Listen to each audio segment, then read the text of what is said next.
Hey guys, today we're going to be taking a look at the arch enemy of productivity, which is of course procrastination, and we're going to explore how we can prevent this bad habit from creeping into our lives. So let's get started. Number 1, make a list.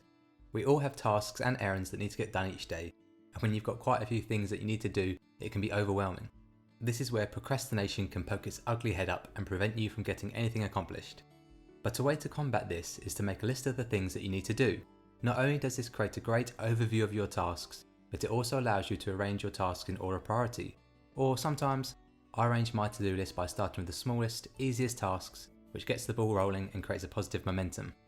By breaking down your workload into individual tasks, the journey of completing them all becomes less daunting because you have a roadmap in front of you. And each time you complete a task, you can cross it off your to-do list, and this actually releases dopamine in your brain. Dopamine is a neurotransmitter which makes you feel happy and satisfied. And this makes sense from an evolutionary perspective, right? It would be evolutionarily beneficial for a human being's brain to reward that human being each time they accomplish something, because this will increase their chances of survival and also increase the likelihood that they propagate their genes.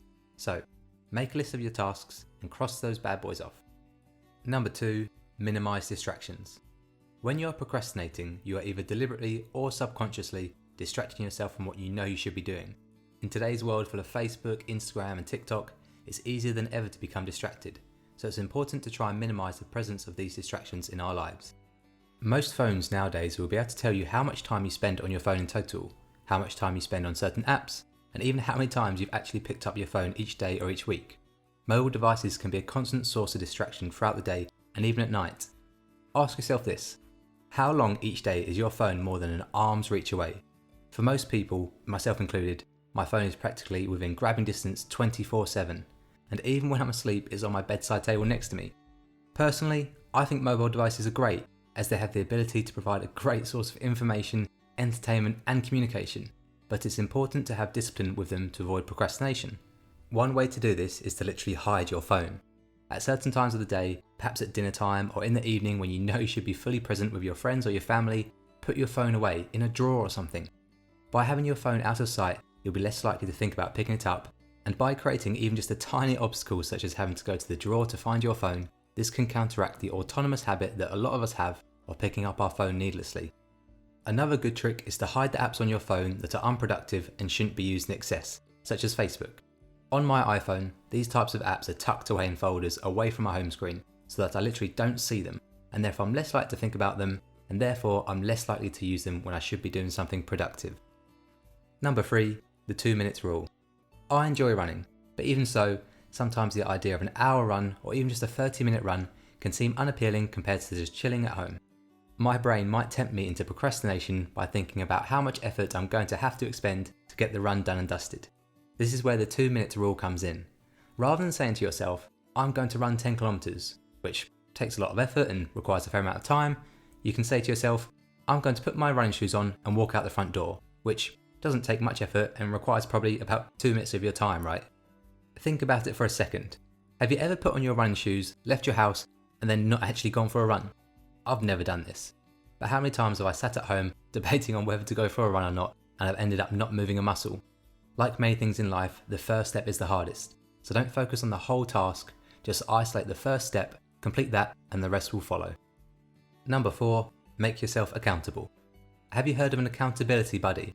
I find the term quite funny, but it's actually a really good strategy for getting things done. A common example of an accountability buddy that you'll probably be familiar with is a gym partner, where you go to the gym with someone else and work out together. On some days, you might not feel motivated to go to the gym, and on other days, your partner might not feel motivated. But together, you can support each other and both benefit along the way. Another way to make yourself accountable is to broadcast the fact that you're going to do something. Is one of your goals to run a marathon this year? Great! Tell a handful of close people that you're going to do it. This makes you accountable and adds an incentive to keep you motivated. When you catch up with your friends, they might ask you, "Oh mate, how's the marathon training going?" And you don't want to lose face by telling them that you've been geeking out on the PlayStation, playing Warzone with the boys, rather than getting some big runs in. And lastly, number 5, don't think, just do it. Out of all the tricks that were touched upon in this video, I think this is by far the hardest, but by far the most effective if you can get into the habit of doing it. As Nike say in their commercials, just do it. At the end of the day, the most important thing is getting the job done. You can pour a lot of effort and a lot of time into planning and strategizing, but what it all boils down to is, did you achieve what you wanted to achieve? I'm definitely an overthinker, and when I first heard of the term analysis paralysis, it hit the nail on the head to describe my behaviour sometimes. Analysis paralysis is where you spend so much time analysing that you become paralysed and don't actually get anything done. For example, in the past, I've definitely caught myself spending way too much time planning and analysing the best workout routine to decide which exercises I'm going to do, to the point where I don't actually spend as much time working out as I should, or I don't actually manage to squeeze in that workout that I wanted to get done.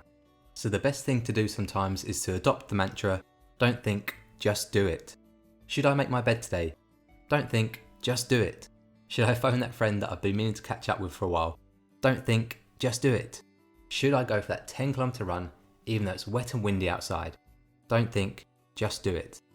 And don't be scared of turning into a boring productivity robot who's programmed to not think at all, because you're not that. What you are instead is a mentally sharpened, highly disciplined ninja warrior who's going to smash through life kicking ass and taking names.